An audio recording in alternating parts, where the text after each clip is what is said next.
Bonjour, Richard Durastante, je le dis à l'italienne, Durastante en français. Vous êtes psychologue clinicien, docteur en psychopathologie et psychologie clinique à l'Université Lumière Lyon 2, Mmh. c'est bien ça.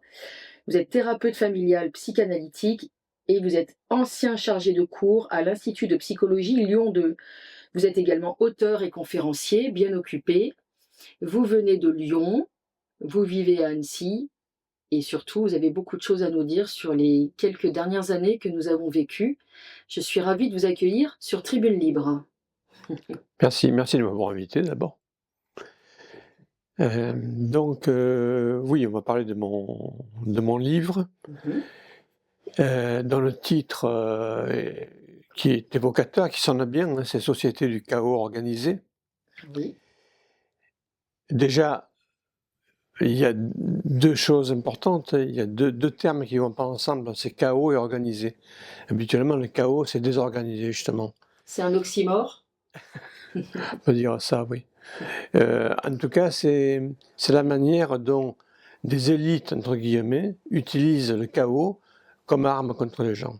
Voilà, globalement, c'est ça. Ça permet de comprendre, de dérouler effectivement tout ce qui s'est passé depuis cette époque-là, qui continue aujourd'hui, peut-être moins, mais voilà, on va en parler. Le chaos organisé, ça part d'abord d'ingénierie sociale, ça part de perversion, ça part de manipulation aussi. Et ça permet de voir comment progressivement les populations se sont laissées majoritairement enfermer dans ce projet qui était là pour eux. Voilà, contre eux plutôt. L'ingénierie sociale, d'abord, c'est important. C'est un système de gouvernance qui sème le chaos par le fait de distiller l'incertitude et l'imprévisibilité. La peur se répand, la foule est déroutée et perd ses bases identitaires, se fiant alors au meneur dans la mesure où l'individu est trop déstabilisé pour penser par lui-même. Voilà, l'ingénierie sociale, important. Mhm. Euh, alors, la société du chaos organisé fait partie d'une guerre de 5e génération, c'est important aussi, une vraie guerre. Pas une guerre cinétique avec des canons, des chars, des armées, faite par les pays voisins, mais une guerre diligentée par les élites et les gouvernants contre le peuple. Euh, voilà, cette guerre, Robert Malone en parlait. Robert Malone, c'est un biologiste américain qui a travaillé sur l'ARN messager, mais qui était contre la vaccination, justement. Il a parlé de ça sur Internet, et il a donné des conférences très très intéressantes. Et Robert Kennedy Jr. aussi, qui a dit que c'était un projet dirigé par les militaires. C'est une guerre. Voilà. Une guerre qu'on ne va pas arriver, une guerre calme, une guerre sournoise, j'ai envie de dire, qui est faite de plusieurs étapes. Il y a eu le Covid vaccination depuis 2020, mais c'était avant 2020. Moi, je m'en suis aperçu à partir, on va dire, de 2020. Covid vaccination, Covid vaccination, c'est une... il fallait pas aller bien loin pour s'apercevoir que c'était une tromperie contre les gens. Entre autres, ceux qui ont écouté comme moi Luc Montagnier, qui dès avril 2020 a dit que c'était étrange, mais c'était pas un virus ordinaire, parce qu'il y avait des brins d'autre chose, entre autres le virus du sida, que ça venait faire là, et que c'était un virus qui a été construit certainement en laboratoire par des microbiologistes très compétents. Voilà. D'ailleurs, je suis surpris parce que sa vidéo tourne toujours. Hein. Il est interviewé par le journaliste Pascal Pro et il est mort 6 mois après. Hein. Voilà. Pas faire de lien, mais malheureusement pour lui. Ensuite, la vaccination, qui est aussi, alors la vaccination, je dirais, c'est un peu le clou du spectacle. C'est annoncé par le Covid, mais la vaccination, c'était ce qui atteint particulièrement les individus parce que euh, c'est une arme, comme je disais, 5e génération. Ensuite, il y a eu le réchauffement climatique causé par les hommes, par les activités humaines. Alors là, pareil, je citerai un auteur qui a été contre ça, c'est John Clauser, prix Nobel de physique, et qui s'exprime sur cette arnaque que constitue le réchauffement climatique. C'est ça. À partir de quel moment et de quels éléments précis vous avez pressenti ce début de changement de paradigme que vous décrivez dans votre livre? Je l'ai vu, enfin, j'ai compris tout de suite que l'objectif était ailleurs. Mmh. Je suis intuitif aussi, voilà, donc j'ai absolument pas mordu à ça. Pour moi, le vaccin, c'est pas pour moi. Voilà, je me suis dit, c'est pas pour toi, passe ton chemin, voilà, ce que j'ai fait. En plus de votre intuition, vous avez fait des recherches très vite? J'ai fait des recherches sur l'actualité, les réseaux sociaux, pas des recherches à la télé, ni sur les journaux papier, mais plutôt auprès de médias libres, hein, comme le vôtre, comme Turkcin, ou comme Géopolitique Profonde, qui m'ont rapidement renseigné sur ce que c'était que ce truc-là. Voilà. Mais je me suis aperçu qu'il y avait aussi autre chose. Qu'il y avait par exemple dans les étapes de la guerre 5e génération ou du chaos organisé, il y avait aussi le wokisme, l'LGBTisme, qui est une manière de détruire l'identité des gens et de promouvoir le laid comme étant le beau. Voilà. Vous avez fait des liens entre tout ça, finalement? J'ai fait des liens entre tout ça, parce que tout allait ensemble en fait. Il y a aussi comment dire, la sexualité, l'éducation à la sexualité dans les écoles. Et je me suis aperçu en creusant, en fait j'ai creusé les choses par les lectures, par les témoignages, et que la sexualité était quelque chose qui était porté depuis longtemps par Alfred Kinsey, qui est mort depuis, mais je vais en parler un peu plus loin. Mmh. Voilà, et puis aussi, je crois que la dernière étape, peut-être il y en aura d'autres, hein, c'est les villes 15 minutes et les F. Voilà, et j'habite une ville où je fais rapidement le lien, puisque Lyon est... Je suis souvent... En déplacement. Voilà, et Lyon est détruit par les trous, on ne peut pas dire autrement. Il y en a qui appellent Lyon la nouvelle Beyrouth, tellement qu'il y a des chantiers partout. Je me suis dit, mais c'est pas normal.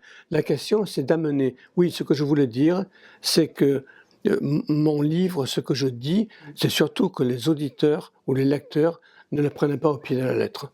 Je ne suis pas en train de professer une foi intangible. Chacun en fait ce qu'il en veut. On peut penser les choses autrement. Moi, c'est mon point de vue, modestement, mais si permet de faire en sorte que les gens se mettent à penser même différemment de moi, c'est une bonne chose. Voilà. Donc, votre livre, c'est aussi un témoignage d'homme de terrain. Vous êtes un professionnel en lien avec des patients. Et d'ailleurs, j'imagine que vos liens et votre travail avec vos patients a été impacté durant cette période et que tous les témoignages, d'ailleurs, vous changez les noms, etc. Dans votre livre, c'est intéressant parce que c'est du vécu, en fait. Oui, c'est pas facile. Parce que moi, je savais bien que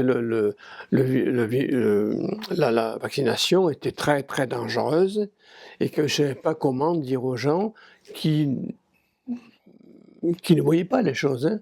Je veux me faire vacciner et mes enfants, j'ai envie de dire, mais non. Je ne pouvais pas dire non. C'était leur projet, c'était leur idée. Je leur ai dit, attention, réfléchissez bien. Bon, une fois, j'ai dit ça à une mère qui voulait se faire vacciner avec ses enfants. Elle m'a dit: «Pourquoi? Vous voulez pas que je me fasse vacciner?» Alors je faisais marche arrière. Ah, c'est dur parce que j'avais la boule au ventre, quoi, hein, voilà.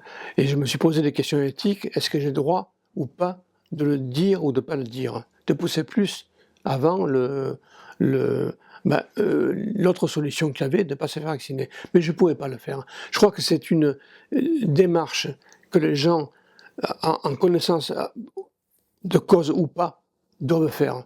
Voilà, c'est leur chemin de vie. Il faut qu'ils en passent par là. Et pour vous, c'était un cas de conscience? Ah oui, oui, absolument, c'est un cas de conscience, bien sûr, bien sûr. Et Vous citez beaucoup de références culturelles dans votre livre, notamment vous parlez de l'influence du psychanalyste James Hillman. Mmh. Est-ce que vous pourriez développer rapidement, puisqu'on conseille aux gens plutôt d'aller lire le livre, mais Mmh. pour nous en donner un petit avant-goût? Alors, OK. Alors, OK, juste, revenir, c'est mon dernier point sur Bien sûr. les villes 15 minutes et les ZEF. On les appelle pas comme ça, mais je pense qu'il y a un projet mondialiste, figuré dans, ces travaux. C'est pas fait pour embellir la ville, ni pour, faire en sorte que les habitants aient mieux. C'est fait de la même manière qu'il y avait quelqu'un, je crois que c'était Bill Gates, qui voulait nous priver du soleil, il y en a qui veulent nous priver de l'espace. Parce qu'il y a moins d'espace, les gens, psychologiquement, fonctionnent moins bien, sont mal, sont contraints, vivent dans une nasse. C'est ce qui se passe avec tous ces travaux. Il faut faire attention où on met les pieds. J'ai même reçu quelqu'un qui euh, qui dormait plus la nuit, ou très peu, parce que quand il dormait, c'est des cauchemars. Il rêvait qu'on le pourchassait et qu'on voulait l'enterrer vivant sur le chantier. Enfin, bon, on ne peut pas ne pas relier ces troubles à ce qui se passe dans la société, quoi, c'est-à-dire les chantiers partout, hein. Et ce que je voulais dire aussi, c'est que, la place Bellecour, qui est une des plus grandes d'Europe, euh, ils sont en train d'installer des voilages. Quand il fait soleil, les voilages euh, euh, protégeraient les habitants, les gens du soleil. Or, ça empêche aux gens, aux enfants, de courir, de jouer au ballon, de faire du vélo, ça les empêche. Parce qu'ils ont mis de grandes poutres en bois qui contraignent la liberté des gens de circuler. Et place Bellecour, il faut le faire parce qu'en plus c'est une place d'armes, on ne peut pas y toucher. Voilà. Donc voilà, et je crois que le budget, parce que non seulement les gens ne sont pas contents, mais en plus ils vont payer. Je crois qu'il y a un budget de 1 600 000 euros pour la place Bellecour, ce qui est énorme. On verra ce que ça devient, mais il faut bien savoir éveiller les gens, ça leur permet de se dire, mais réfléchissez à ce à quoi ça sert. Voilà. Et ça, c'est important. Qu'est-ce qu'il y a derrière tout ça? Voilà. Qu'est-ce que ça cache? C'est ça la question que les gens vont se poser. Pour tout. Voilà. Donc, oui, alors, je reviens sur ce que vous me disiez, sur Hillman. Oui. Hillman, c'est vous me permettez du coup de taper un peu dans le lourd, si je peux me permettre. Hillman, c'est un psychanalyste jungien, américain, il écrit avec beaucoup d'humour. C'est un personnage important, il a été directeur de l'Institut Jung à Zurich, pendant une dizaine d'années, je crois. Il a écrit un livre, moi qui m'a parlé tout de suite, il a écrit « Malgré un siècle de psychothérapie, le monde va de plus en plus mal ». Voilà. Et dans ce livre-là, il dit pourquoi. Alors, à un moment donné, il écrit une phrase, il écrit la psychothérapie a quelque chose de pourri. Je ne sais pas dire pourquoi, mais je le dis quand même. Alors moi j'ai creusé cette phrase-là. Je suis chercheur, je suis parti d'un écrit et j'ai creusé pourquoi il dit ça. C'est quand même pas rien. Certains de mes collègues m'ont dit ne creuse pas ça. Pourquoi je ne creuse pas ça? C'est mon travail en plus.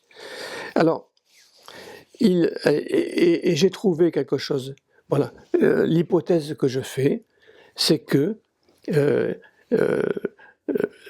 c'est qu'il s'en prend à Sigmund Freud. C'est une hypothèse, hein, toujours.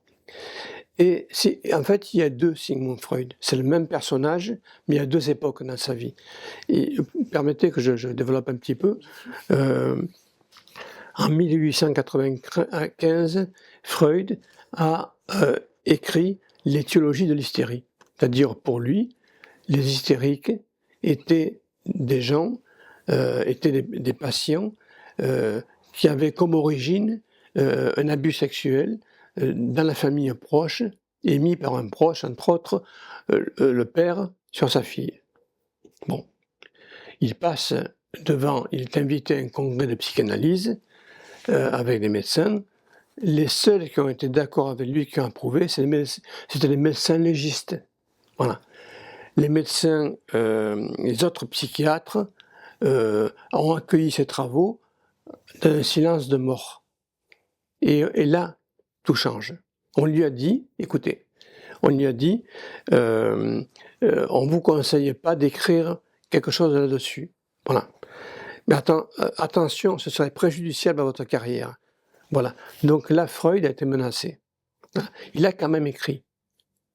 Mais un an après, il s'est excusé, il a dit « je suis désolé, en fait, c'est pas l'origine de l'hystérie, c'est pas un abus sexuel avéré, c'est plutôt du fantasme. » Et là, il a tourné les choses. C'est-à-dire, il a créé le complexe d'Oedipe. C'est-à-dire que ce fantasme est lié au fait que les enfants séduisent à leur façon les adultes, la petite fille, son père, et le petit garçon, sa mère, qui veulent épouser dans leur fantasme. Voilà. Bon. Et en 1897, Freud, et là j'ai trouvé un livre là-dessus, Freud entre en franc-maçonnerie, de haut niveau, hein, c'est la maçonnerie, la Bénaïbrite, et j'ai trouvé un psychanalyste franc-maçon, qui était la Bénaïbrite aussi, et qui dit, mais c'est incroyable, parce que personne n'en parle. Parce que même chez les biographes de Freud, on ne sait pas que Freud est entré en franc-maçonnerie, qu'il y est resté 42 ans. On ne sait pas pourquoi. Voilà. Alors, il paraît qu'il s'est fait aider par les frères maçons dans l'élaboration de sa psychanalyse, parce que c'est un gros travail. Ok, d'accord. Mais c'est la question de pourquoi n'en avoir rien dit. Voilà. Et quand j'en parle à mes confrères, à mes collègues, la plupart ne savent pas. Voilà. Qu'est-ce qui fait mystère là-dedans? C'est tout. C'est la question que je pose. Hein. Et la question de l'éveil, c'est moi je fais que poser la question, j'émets une hypothèse, et puis au public de chercher. Voilà. Alors il faut dire que son ami Sándor Ferenczi, un psychanalyste de la première heure, très proche de Freud, plus jeune que lui, et qui a dit moi je suis pas d'accord. Je suis pas d'accord. Je suis pour l'étiologie de l'hystérie avec une origine traumatique avéré, un abus sexuel avéré, commis par quelqu'un de la famille. Voilà. Le père sur sa fille en général. Bon. Il est invité à un congrès parce qu'il voulait parler. Freud a dissuadé de parler. Il a dit, ne dis pas ça. Il a quand même dit, pareil, silence de mort, on a nié son travail. Il est mort peu de temps après aussi, l'année d'après. Voilà. Je mets les choses en lien comme ça, hein, je dis rien, je mets les choses en lien. Voilà. Pour la petite histoire, juste il faut dire que Freud, pour continuer la phrase de Hilleman, la psychanalyse est quelque chose de pourri, le neveu de Freud a créé la propagande. C'était Bernays. Voilà. Il a créé la propagande, Édouard Bernays. Il a créé la propagande et il a exporté plutôt aux États-Unis avec un peu de psychanalyse. Voilà. En même temps, il a promu la psychanalyse chez les Américains. Voilà. Il a décrit tous les outils, mis en place des outils de propagande. Absolument. Absolument. Alors moi je me dis quelle influence, quel effet de la psychanalyse sur la propagande dans cette histoire de famille, j'ai envie de dire. Ce qui pose problème aussi, c'est que Freud a été invité aux États-Unis à un congrès de psychanalyse il était avec Jung, Carl Gustav Jung. Je vais en parler un peu plus tard, c'est important, je parle de Jung aussi, et Sándor Ferenczi justement, tous les trois, et que Freud prononce cette phrase très énigmatique. Je pense qu'on n'a pas réussi à déchiffrer, ce qu'il dit, en parlant des Américains, est-ce qu'ils savent que nous leur apportons la peste? C'est important quand même. Voilà. On ne sait pas pourquoi il a dit ça. Moi j'ai mis une hypothèse. Je pense qu'il savait que la psychanalyse, par le fait que la psychanalyse rend libre, voilà, et que les élites, depuis très longtemps, ne veulent pas que les populations soient libres. Donc on s'en est pris la psychanalyse de diverses manières, mais pas pour aider les gens, voilà, pour l'enfermer, la psychanalyse. D'ailleurs, Freud, moi, ce qui m'a toujours interpellé, c'est qu'il était franc-maçon, il était non seulement franc-maçon, mais il était athée. Il se disait athée, en tout cas, et que moi, quelqu'un qui ne considère pas que le ciel soit plein de divinité ou d'autre chose, ça me pose problème. Voilà. C'est-à-dire que dans ce cas-là, la personne reste enfermée sur elle-même, dans la matérialité des choses et sa concrétude, et reste surtout l'objet de puissants qui peuvent le manipuler dans le milieu des hommes, j'ai envie de dire, et des femmes. Alors, dernière chose, Freud est mort, je ne sais pas si vous savez comment Freud est mort, il est mort d'un cancer de la mâchoire, quelque chose qui l'a beaucoup fait souffrir, et on ne peut pas ne pas s'interroger sur comment est-ce que Freud a pu somatiser de quelque chose avec ce cancer de la mâchoire. Le cancer de la mâchoire, c'est symbolique pour vous? Ben oui, c'est peut-être serrer les dents, c'est ne pas avoir dit des choses qu'il aurait aimé voulu dire. Je pense que Freud n'a pas dit des choses qu'il aurait aimé dire, parce il aurait pu être menacé. Voilà. Parce que le fondateur de la psychanalyse, voilà, une science liberté. Pour vous, on peut dire qu'il est nihiliste? Non, je dirais que il a attiré beaucoup de gens autour de lui par le fait que, est-ce qu'il est devenu athée avant, après, je ne sais pas. Mais en tout cas, il était athée. Il y a beaucoup de mes confrères qui croient pas en Dieu, qui sont athées, hein. Qui non seulement ils croient pas en Dieu, mais qui croient pas aux énergies spirituelles de l'au-delà, hein.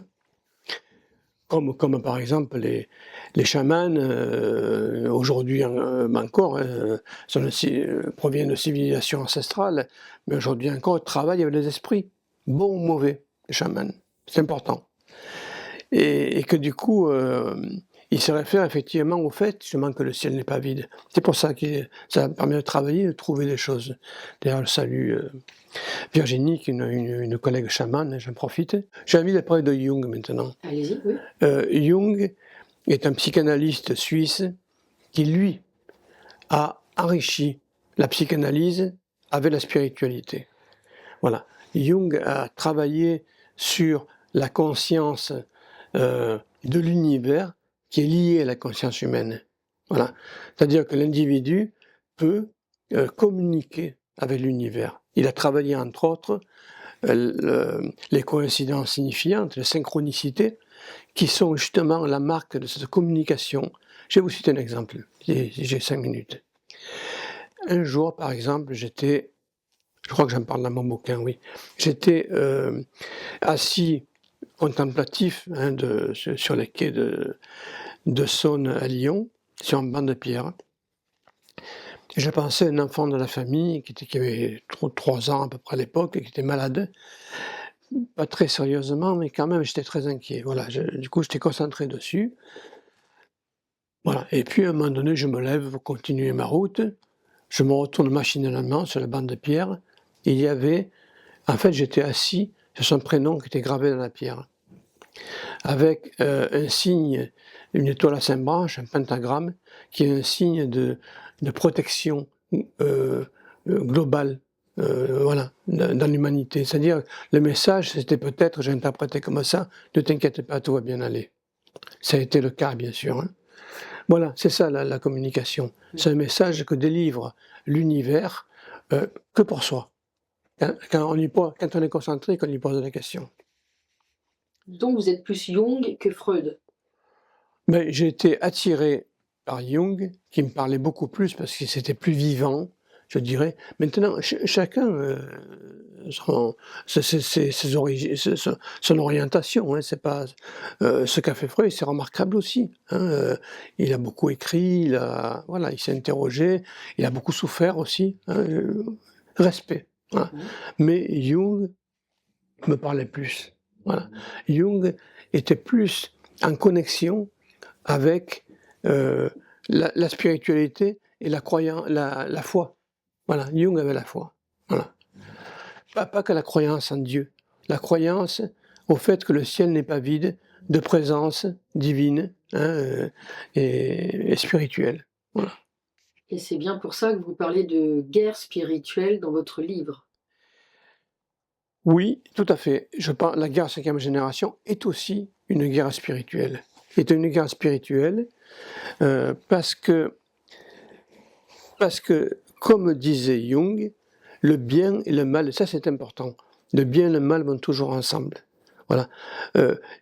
Il disait, chez les dieux anciens, à l'époque de la Grèce, chez les divinités, il y avait à la fois le bien, les dieux étaient à la fois bons et mauvais. Voilà. Et que du coup, les gens pouvaient plus s'identifier à un Dieu qui était à la fois bon et mauvais. Parce que le mal avait aussi une place. Si le mal n'a plus de place, comme dans les religions occidentales, où du coup, il y a, que le Dieu est essentiellement bon, le mal va se réfugier dans l'homme.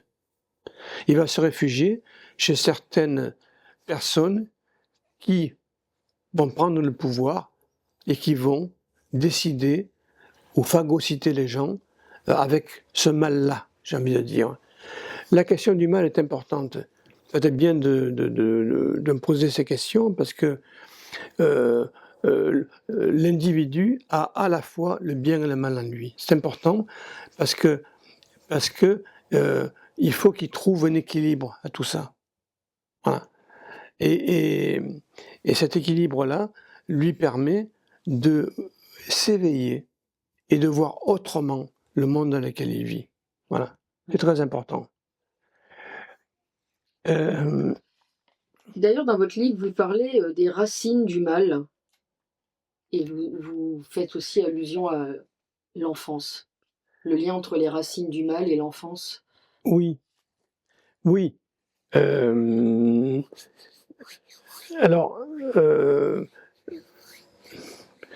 je trouve que d'abord, les enfants sont beaucoup plus libérés, je dirais, de l'esprit du mal, mais que à tout âge, ils ont à se poser des questions sur le permis, sur l'interdit, sur des gens qui sont bons ou mauvais, ils ont à trouver effectivement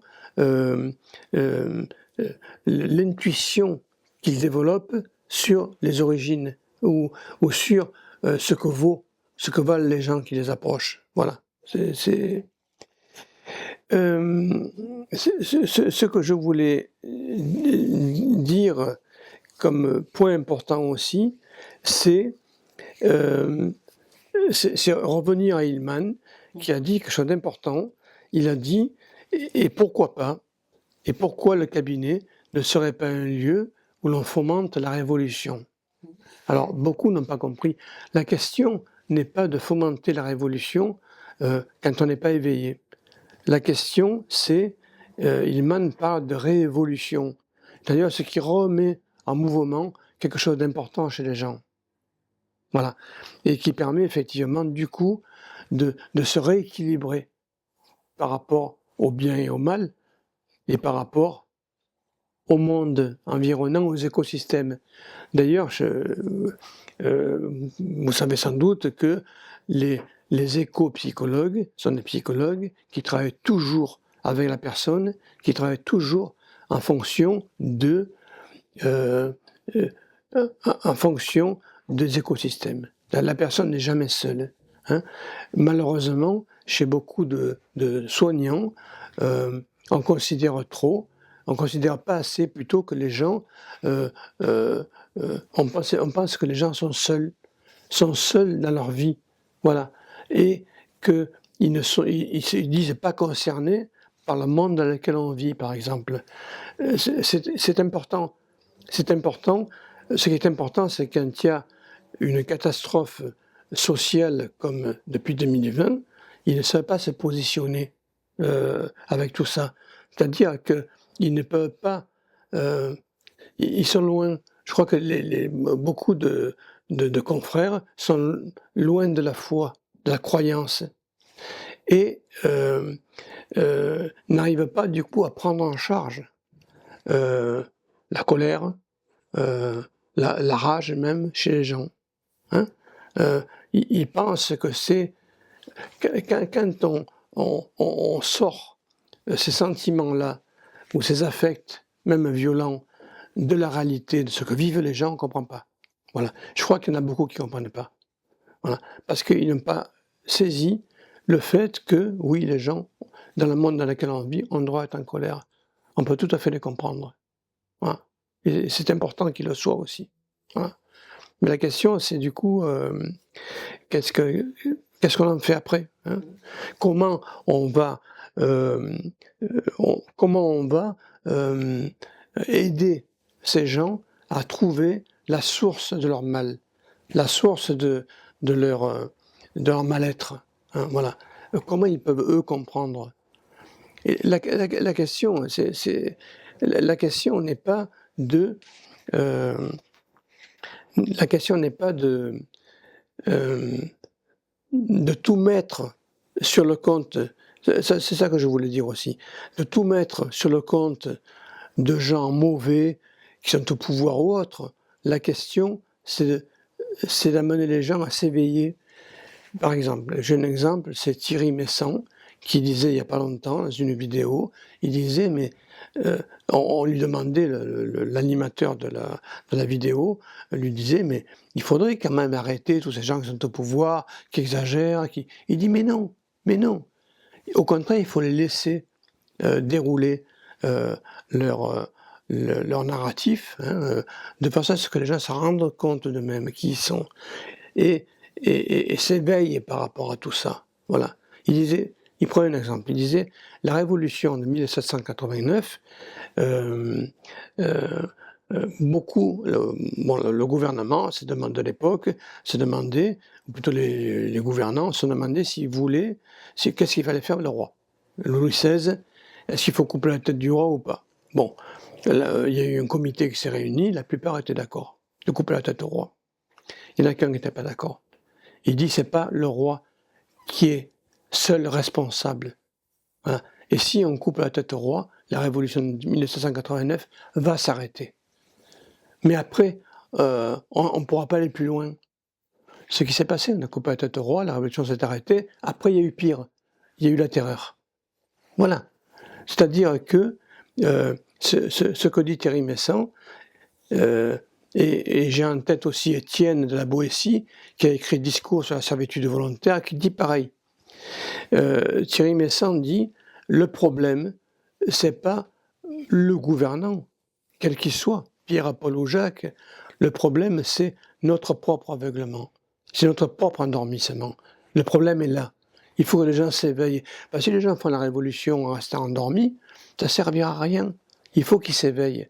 Et il disait une fois que les gens sont éveillés, c'est même pas la peine de faire la révolution. Ils ont compris, ils passent à autre chose. Étienne de la Boétie disait pareil. Il disait, mais à partir du moment où les gens s'éveillent, ils n'écoutent même plus. C'est-à-dire qu'ils vont isoler le roi dans sa tour d'ivoire, ils vont plus l'écouter, ils vont continuer leur vie. Voilà, c'est ça qui est important. Voilà. C'est ça qui est important parce que ça permet de voir effectivement que les populations n'ont pas à s'extraire de la responsabilité qu'elles ont vis-à-vis de ce qui se passe aujourd'hui. Voilà. Hein, c'est pas pour accuser qui que ce soit, mais ils sont aussi porteurs du mal qu'on a vécu. Vous voulez dire qu'il faut être responsabilisé et sortir de l'état d'infantilisation des peuples? Oui, bien sûr.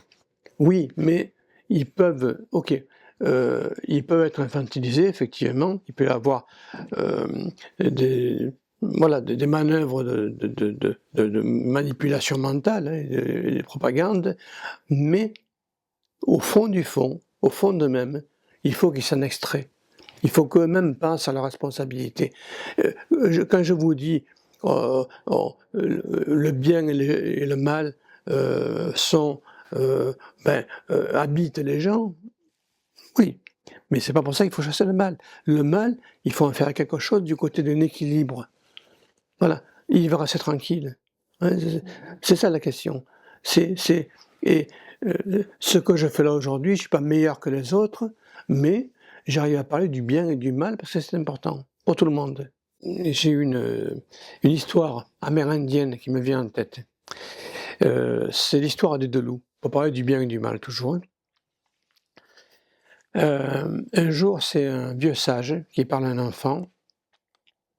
Il lui dit, tu sais, en tout homme, il y a deux loups.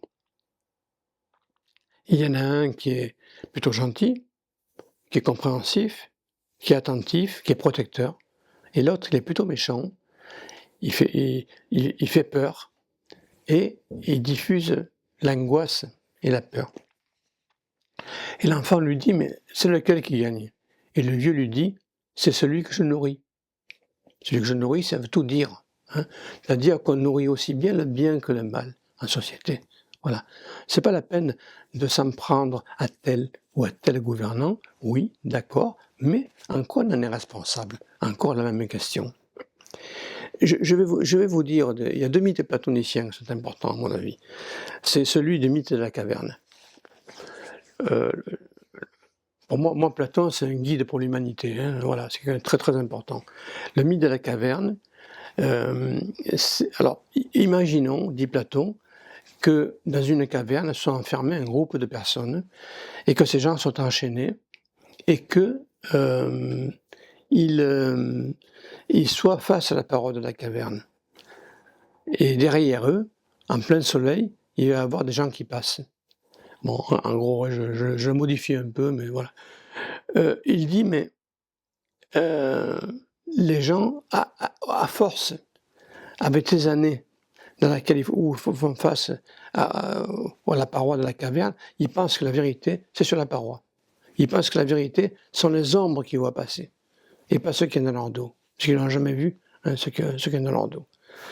Donc, et un jour, il y en a un du groupe qui s'échappe, et qui est confronté à la lumière vive, hein, qui est aveugle en premier temps, et qui comprend tout de suite que la vérité, elle n'est pas sur la paroi de la caverne avec les ombres, elle est dans le dos. Et il prévient les autres. Il dit, mais attendez, mais on se trompe hein, depuis le début. La réalité est derrière nous. Ce ne sont pas les ombres. Et là, ils le font taire. Voilà, il envoie paître. Il se fait incendier, insulter, comme vous voulez, mais les gens ne veulent pas admettre qu'ils sont trompés depuis le début. Voilà. Même s'ils ont été poussés à se tromper. La question, c'est comment les peuples sont aussi responsables de ce qui leur arrive. Voilà. Donc ça, c'est important. L'autre mythe. Alors, juste une phrase de Freud. Hein. Freud, il a écrit quelque chose de très intéressant. Il écrit que l'homme aliène sa liberté à un personnage très puissant à qui il donne le pouvoir. Voilà. Au point que cet personnage très puissant peut penser à sa place. Oui, d'accord. Mais il va penser à sa place, pas dans le sens de la personne, dans le sens de ses propres intérêts ou les intérêts de sa clique. hein, de ceux qui l'entourent. Voilà, c'est-à-dire contre la personne.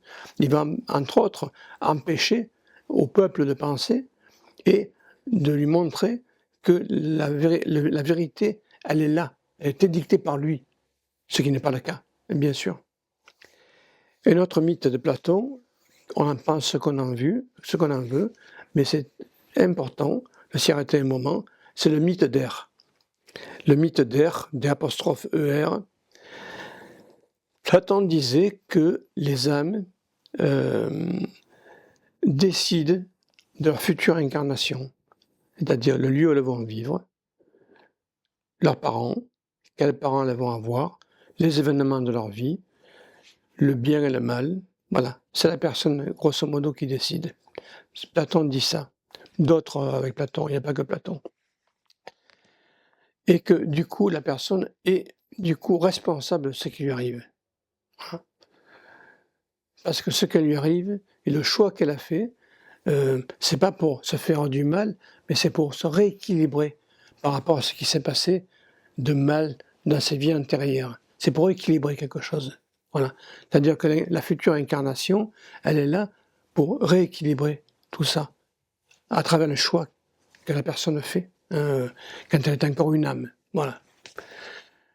J'ai toujours ça en tête quand je soigne les gens. Hein. Je me dis, mais ils ne viennent pas de nulle part, ils vont pas n'importe où. Hein. Voilà. Il y a une origine qui les pousse à venir d'où ils viennent, et leur but, c'est le chemin qu'ils ont à trouver dans la vie. Voilà. On peut dire que les obstacles sont des sentiments ou des émotions comme la honte, l'orgueil, la peur, le déni. Oui, bien sûr, mais qui doivent susciter l'intérêt et l'attention des gens. C'est-à-dire, encore une fois, ça ne vient pas de nulle part. Hein. Il faut se dire en quoi je porte aussi le déni ou l'intérêt que suscite le mal à moi. Qu'est-ce qui se passe? Voilà. En quoi j'en suis responsable aussi? Voilà. Pas pour me faire du mal, mais pour déjà m'éveiller à ça. Voilà. Mais, je veux dire, je vous ai parlé tout à l'heure de Lyon dans la place de Bellecour, mais qu'est-ce qui fait que les gens ne s'éveillent pas quand ils voient la place de Bellecour, comme lundi matin, toute barricadée? Voilà. Hein, elle est immense, il n'y a plus d'espace pour circuler.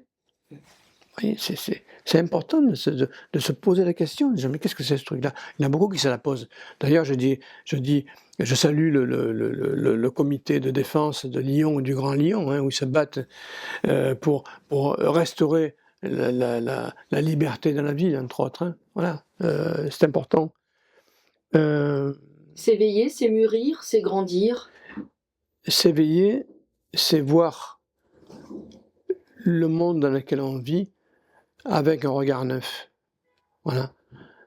C'est gagner en lucidité. C'est gagner en lucidité. C'est très proche de la lucidité. Voilà.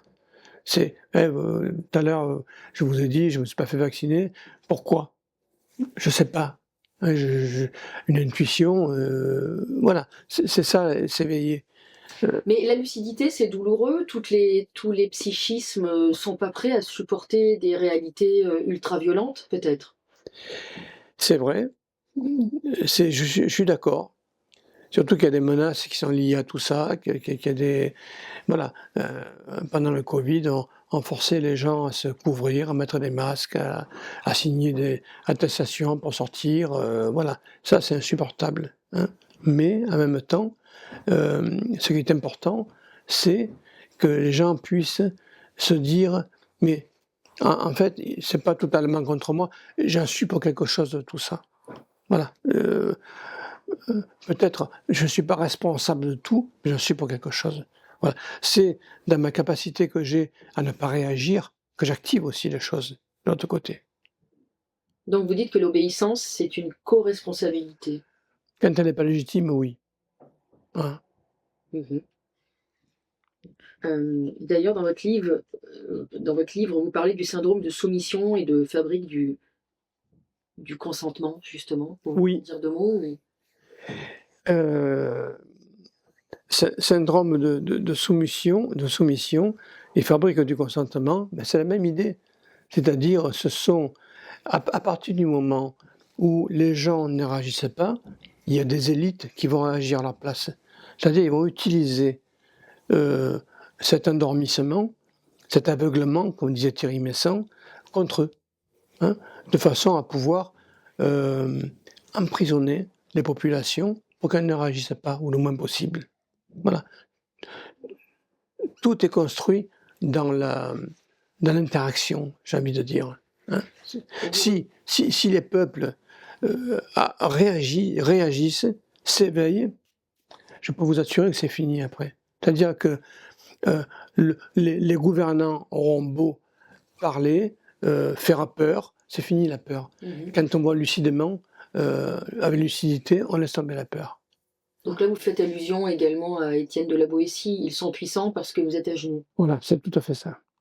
Voilà. Et l'antidote, c'est l'éveil massif. L'antidote, c'est l'éveil massif qui se fait petit à petit, mais qui est nécessaire à la reprise en main du libre arbitre et de la liberté des gens. C'est étonnant parce que beaucoup d'auteurs plutôt, ont parlé de cet éveil. Hein. Il y a Platon, hein, il y a Étienne de la Boétie, très intéressant son livre hein, sur la servitude volontaire.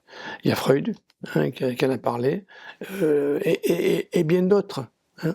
Et Thierry Messant, bien sûr, ce qu'il dit c'est très intéressant hein, sur l'éveil des peuples. Voilà. Mais finalement, le point d'achoppement, c'est d'arriver à relier des livres du passé. Étienne de la Boétie, c'est un livre d'un siècle dernier, on va dire, d'un siècle précédent. Beaucoup de personnes n'arrivent pas à comprendre qu'on puisse vivre au présent sous une autre forme, un avènement d'une certaine forme de totalitarisme.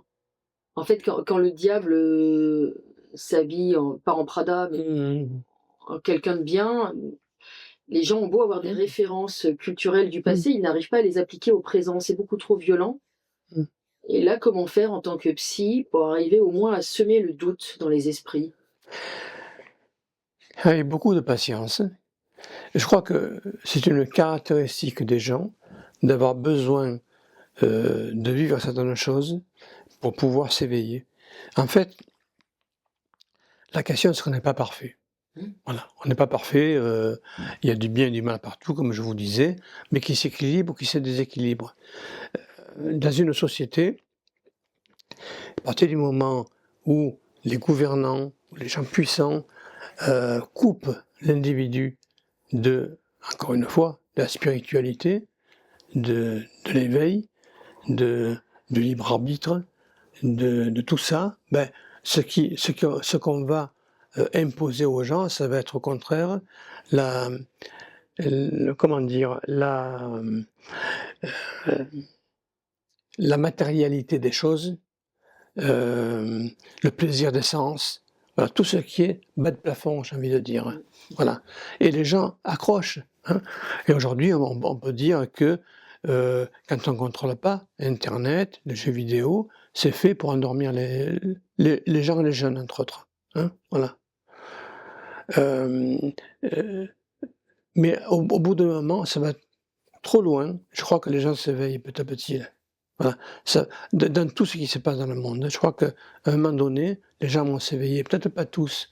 Ils vont écrire, ils vont dire, ils vont, voilà, vous voyez, ils vont se réagir, voilà, pour parler aux autres, pour communiquer avec les autres. Parce que ce qui caractérise un État dictatorial, c'est aussi de couper la communication avec les gens. Voilà, c'est important. Donc en fait, vous dites ça ne peut pas être fait de manière brutale, c'est déconseillé, c'est une affaire de patience, de récurrence. Semer comme ça des petites graines, un peu comme le colibri avec sa petite goutte d'eau, finalement. Vous tenez au colibri apparemment. Oui, parce que le colibri, d'abord, j'ai pensé au colibri avec quand j'ai pensé en pensant à une amie, Élise, avec son violon, hein, c'est une violoniste de haut niveau, qui au lieu d'aller à la salle de concert, va aider les personnes âgées dans les maisons de retraite. Voilà, et entre autres pendant le Covid vaccination. C'est-à-dire elle le fait depuis des années, là, elle y va toujours, hein. C'est-à-dire elle se débrouillait sans être vaccinée, heu, elle ne pouvait pas éviter parfois un test PCR, mais elle allait dans les maisons de retraite jouer du violon aux personnes âgées. Et ça c'était et ç et ça en a sauvé beaucoup parce que les gens, quand ils la voyaient arriver tous les vendredis, ils se sont dit: «Mais finalement ce Covid, si elle vient, c'est que c'est pas si grave que ça». Voilà.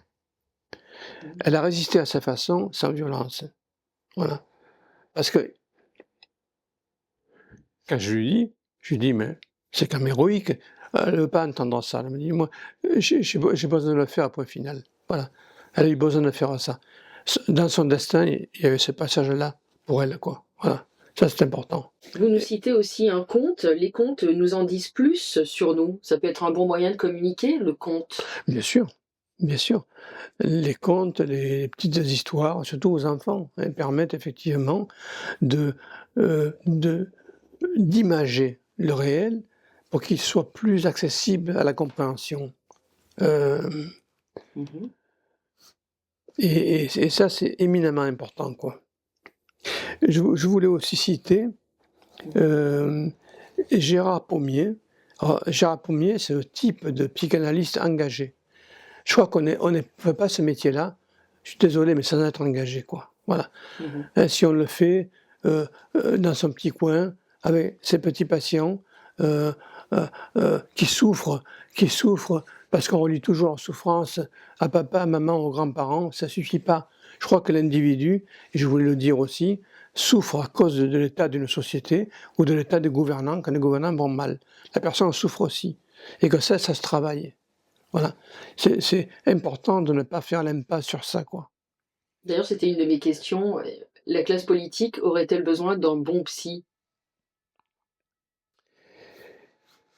Je ne suis pas certain.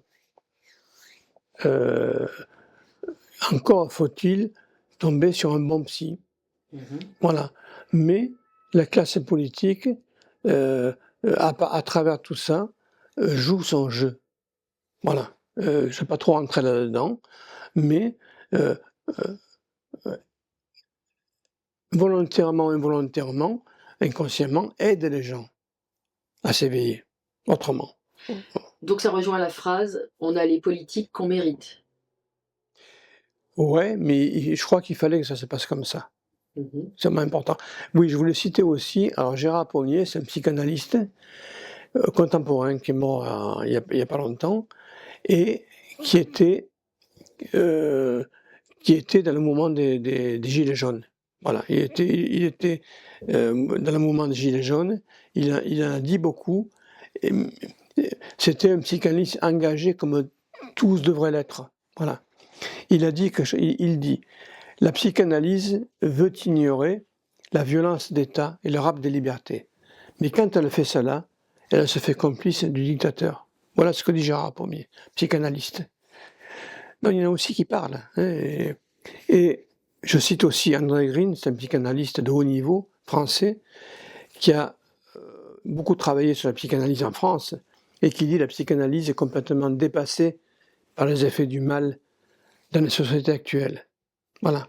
Donc il y en a beaucoup qui ont parlé et qui dénoncent des choses. Parce que je vais vous dire, si les psys n'ont pas de recul, ils vont prendre bruit de décoffrage des injonctions du pouvoir, par exemple. Voilà, moi j'avais des amis, des collègues psychanalystes qui disaient à leurs patients, en 2020-2021: «Il faut vous faire vacciner, c'est important». Vous vous rendez compte? On sait maintenant ce qu'était le vaccin. On le savait aussi avant, mais c'est pas possible de dire ça aux gens. Ils le disaient pourquoi? Pas pour faire du mal aux gens, parce qu'ils savaient pas eux ce que c'était. Vous voyez? Ils Parce étaient que eux-mêmes victimes de cette, stratégie du choc. oui, parce qu'ils n'ont pas Sidération? parce je crois qu'ils n'ont pas voulu, bah, je crois pas à la sidération. Je Mmh. pense qu'ils n'avaient pas l'habitude de creuser les événements et l'actualité, la vraie actualité, ni dans quel piège ils pouvaient être eux aussi engagés. Tiens, j'ai un autre exemple, c'est une confrère, a reçu un jour une mère de famille avec sa fille, et une fille adolescente qui voulait changer de sexe. Bon, elle disait, bon, tu as le droit, la loi c'est comme ça, allez, on va faire une thérapie. Mais elle ne savait pas que les changements de sexe, lorsqu'ils sont avérés, impliquent parfois des suicides chez les adolescents. Parce qu'ils sont confrontés au fait que c'est fini, il n'y a plus moyen de faire marche arrière. Ils se suicident. Voyez, donc c'est important de savoir ce que c'est ce truc-là, et que c'est pas la mode, et que ça vient de quelque part où on s'en prend aux gens. Et on veut détruire l'humanité, avec sa jeunesse avec. Voilà. Et par exemple, alors moi j'ai eu une jeune fille qui s'appelle Manon, c'est un prénom d'emprunt. J'ai le temps de parler de Manon? Bien sûr, bien sûr. Alors Manon, Manon c'est une jeune fille qui vient juste pour vous dire ce qu'il y a derrière cette demande de changement de genre. Hein. Elle vient, elle me dit, moi maintenant je ne m'appelle plus Manon, je m'appelle Marcel. Bon. Alors moi Marcel, je me pose la question, je me dis Marcel, un prénom de vieux, qu'est-ce que ça vient faire là? C'est un compte à régler avec son grand-père, je ne sais pas. Bon, elle ne sait pas, pas m'en dire plus, la thérapie continue. J'invite son père à un moment donné. Elle venait seule, son père vient avec elle un jour. Je dis, mais c'est quoi cette histoire de Marcel là? Il m'a dit, ben Marcel, à bien y réfléchir, c'était le prénom d'un arrière-grand-père de ma famille qui a une histoire particulière, il a disparu. On ne sait pas ce qu'il est devenu. On ne sait pas s'il est mort, on ne sait pas s'il s'est suicidé, on ne sait pas s'il a changé de famille, s'il est parti ailleurs, on ne sait pas. Intéressant. Parce que du coup, ça permettait de voir comment Manon, par ses demandes de changement de sexe, a voulu se transformer en masculin, voire se faire peut-être par la suite opérer, elle en parlait, pour essayer de trouver un sens à une histoire étrange, hein, d'un grand-père, d'un arrière-grand-père disparu. On sait bien que les adolescents aiment bien aller derrière les rideaux pour voir ce qui se cache. Ils ne se contentent pas des apparences. Et Manon, c'était le cas. Et Manon est allé mieux à partir du moment où on a pu verbaliser les choses comme ça. On a pu lui dire, voilà, en tant qu'adolescente, tu as fait ton travail d'ado, tu as voulu chercher ton arrière-grand-père dont personne ne parlait, parce qu'en plus, il y avait un silence radio sur le personnage. Voilà, il avait disparu, terminé. Voilà. Et elle, c'est pas ce qu'elle voulait. Elle voulait le faire revivre. Voilà. Et j'insiste, moi j'ai envie d'insister sur le fait que la question, c'est pas vouloir être garçon ou fille, il y a toujours une raison psychique, une souffrance derrière ça, et qu'on a intérêt à l'entendre, et pas faire comme si on n'entendait rien. Voilà, c'est très important. D'ailleurs, qu'est-ce que vous appelez l'identité liquide? Oui, alors, l'identité liquide, ça va avec la dictature molle, c'est-à-dire c'est ce qui arrive, et ce qui liquéfie l'individu, très doucement, très lentement, pour lui faire perdre ses bases identitaires. Voilà. L'identité liquide, c'est la manière dont on va utiliser la personne et on va la manipuler pour que masculin et féminin, ça va être pareil. Oui, et ça c'est important. C'est important parce que ça permet effectivement de prendre conscience de la manière dont on détourne les gens des réalités de leur identité, quoi. Voilà. Ça va avec, en général, la dictature molle. Dictature molle, c'est comment on va empêcher aux gens de penser et de penser ensemble en trafiquant les mots. Voilà. Le sens des mots, comme le livre 1984 de George Orwell, il parle de novlangue. La novlangue, ce sont les mots inventés. On trafique les mots pour qu'ils perdent leur sens réel qu'ils ont d'habitude. Et moi, il y a un mot qui me vient, novlangue, c'est complotiste. Voilà. Complotiste, quand je dis aux gens: «Est-ce que vous savez d'où vient le mot complotiste?» Et ils viennent des spécialistes, en communication de la CIA, suite à l'assassinat de Kennedy, et proféré contre ceux qui ne croyaient pas la version du tyran isolé Et de la balle magique. et de la balle magique, c'est ça. C'est ça, et ça c'est important, parce que du coup, quand on n'a plus un langage commun, on ne peut plus communiquer. Voilà. C'est-à-dire, quand on récapitule, les élites ont pu tromper les gens, ont pu manipuler les gens à propos du langage, à propos de l'identité. Non, tu es garçon, tu n'es pas une fille, et en niant le véritable sens des choses et des événements. Si on trafique les mots, on trafique la pensée. Si on trafique la pensée, on peut rendre les gens fous. C'est un outil de base finalement, la communication, le langage. C'est ce qui nous différencie de l'animal. Tout à fait, tout à fait. Et surtout, c'est ce qui coupe la communication entre les gens. Voilà, ça c'est important, d'aller les isoler, chacun. Et à partir du moment où on s'en prend entre autres langages, comme on s'en prend à l'espace, ça fait du bien de voir une grande place, de faire en sorte que le regard s'y perde un peu. Psychologiquement, ça fait beaucoup de bien. Mais mettre des barrières, ça fait pas du bien, quoi. Ça restreint et ça contraint les gens. Voilà, comme des mots inventés, on ne sait plus trop ce que ça signifie, ça contraint les gens dans leur manière de communiquer. Ils ne savent plus les mots utilisés pour communiquer, et ça, c'est extrêmement préjudiciable. Donc votre livre parle évidemment de l'épisode Covid vaccination. On peut dire que c'était un essai du nazisme 2.0. Alors, je pense que, suite à ce qu'écrit Ariane Biran, psychologue clinicienne, dans son livre qui est remarquable, qui est L'Internationale nazie, dont je me suis inspiré, on peut se demander si la dernière guerre mondiale a vraiment pris fin ou pas. Voilà.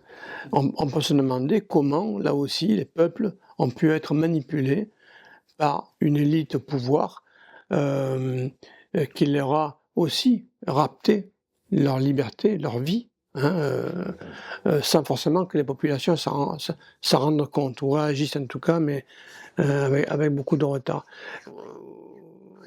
Oui, ça peut, on parle du 4e Reich aujourd'hui, voilà. C'est-à-dire que les personnages seraient encore là, ou les descendants des nazis de l'époque, mais... Seraient encore aux commandes. Oui, je sais pas. Peut-être pas tant que ça non plus. Mais en tout cas, influent, certainement. Voilà. Par exemple, le père de Madame von der Leyen a écrit un livre dans lequel il compare l'être humain à une machine qu'il faut contrôler, etc. Donc c'est assez effrayant. Oui, mais justement, j'y reviens. Je me répète beaucoup avec l'action de l'éveil, mais quand on entend ça, on se dit: «Mais qu'est-ce qu'il raconte?» Vous voyez, c'est ça la question. C'est pas ce qu'il dit, c'est monstrueux, mais ce qu'il dit, est-ce que ça vous parle ou pas? Non, mais pourquoi alors? Vous voyez? Qu'est-ce que quelqu'un, un humain, peut dire des choses comme ça? Il peut porter atteinte à la crédulité des gens. Vous voyez, c'est pourquoi il dit ça? Disons que pour vous, les mécanismes à l'œuvre sont semblables, ils sont simplement plus discrets.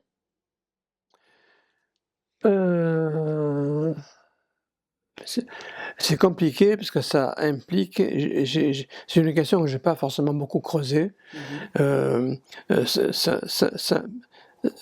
sais pas si elle est même protagoniste ou pas. Je pense que ça peut être lié à la manière dont des élites, comme les mondialistes entre autres, gouvernent le monde. Voilà. Et puissent effectivement porter atteinte au aux gens, au peuple, de façon à ce que les gens ne se rendent compte de rien, ne voient pas tellement les choses arriver parce qu'elles arrivent à petits pas. Bah, la question que je dis tout à l'heure, j'en parlais, je disais, avec cette histoire de guerre de 5e génération, ce n'est plus les pays voisins qui s'en prennent à un pays pour faire la guerre, ça se passe à l'intérieur souvent. C'est-à-dire, ce sont les «élites» entre guillemets qui font la guerre à un peuple, voire à des peuples. Voilà. Voilà, aux gens se renseigner, de s'éveiller là-dessus, quoi. Mais l'éveil est capital. Voilà. Pour finir, Mmh. avec une note positive, qu'est-ce que les contradams? Je trouve ça très joli comme expression. Contre Adam, c'est la manière, bon moi, c'est la manière dont je crois au c'est un peu ce que je disais par rapport à quand je parlais de Platon, mythe d'Er. C'est-à-dire que, les âmes, ont vécu quelque chose avant dans des vies antérieures, ont des choses à vivre dans des vies futures et des contrats se passent, pour, s'entendre ensemble. Quand on dit par exemple, parfois des gens que je vois, je croise, un homme qui a rencontré une femme, il a l'impression de la connaître déjà, voilà, de l'avoir vue quelque part déjà. Ils ne l'ont jamais vue et alors ce qu'on dit, c'est qu'ils sont connus dans une vie antérieure. C'est une hypothèse, mais je pense que les gens se sont aussi on n'est pas dans cette vie, tout seul, on se connaît d'ailleurs aussi, vous voyez? C'est pour ça que c'est très vivant tout ça, quoi, voilà. Mmh. Et moi je crois beaucoup au fait que les choses vont aller mieux, à partir du moment où tout est fait pour que les gens se remettent en mouvement. Hein, c'est comme la réévolution, on ne peut pas sinon, heu heu heu se mettre en colère ou autre, ou prendre des fourches ou comme pour faire 1789, ça ne sert pas. Il faut déjà s'éveiller, voilà et retrouver, et retrouver la sérénité en soi malgré tout. Voilà. C'est difficile ce que je dis peut-être, hein, mais Vous oui, croyez que la vie gagne toujours à la fin? oui, je crois, absolument. En tout cas, ce livre est très plaisant à lire. Je vous invite à le montrer à la caméra et je vous remercie beaucoup pour ce chaos organisé, mais finalement plein Mmh. d'espoir. Mmh. Merci à vous, cher Richard Durastan. Merci à vous.